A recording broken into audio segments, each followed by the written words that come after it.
the ambiguity of the word God. Does it mean deity? Does it mean divine? Does it mean the person?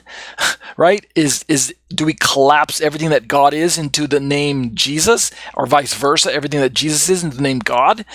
I mean, if you say one God, three persons, but yet you believe in Father, Son, Holy Spirit, well then, Jesus is God, the Father is God, the Holy Spirit is God, and yet, using the little Trinity shield that you're probably seeing on your screen right now, the Son is not the Father is not the Holy Spirit, and the Holy Spirit is not the Son. So we have to make sure that we're not making the Bible say something that it isn't saying, and by doing so, we have to create what I'm calling models. This is what we do, right? So don't get terribly put off by the phrase model there. But let's talk about the social Trinitarian model and see some of its weaknesses. This is according to Dr. Dale Tuggy. He's our resident Unitarian that we've been borrowing on our studies as of late. He isn't really a contributor to my comment or anything like that. He made a comment on one of my videos, and I replied to him, but I never heard from him since then. But here's what he has to say.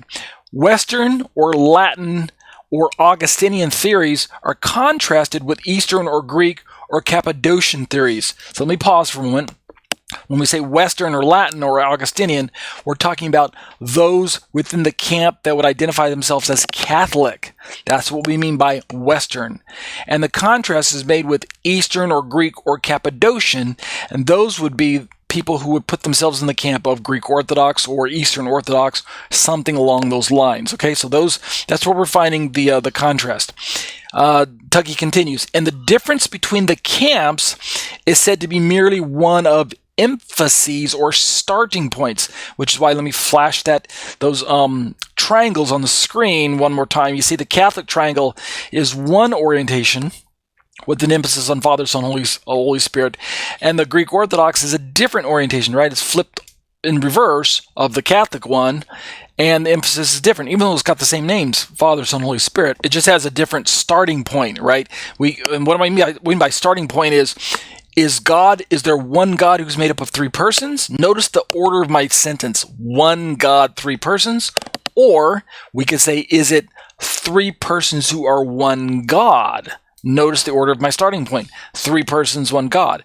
I know many evangelicals are going to say, it doesn't matter, Ariel. It doesn't matter where you start. You're saying the same thing. Whether you're saying one God, three persons, or three persons, one God, aren't you really saying the same thing?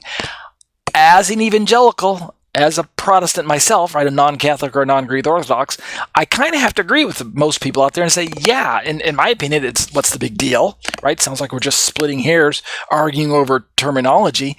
One God, three persons, one God. I mean, what's the big deal?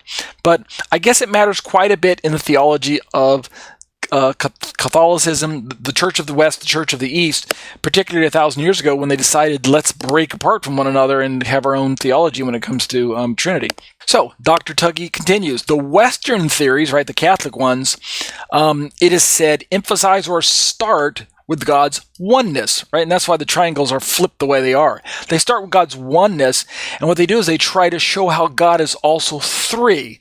So, without saying that there are three gods, they emphasize the oneness of God, the monotheistic aspect of God. There's one God. That's kind of the primary statement that kind of is in your face when you're talking about Catholic Trinity models or Trinity discussions.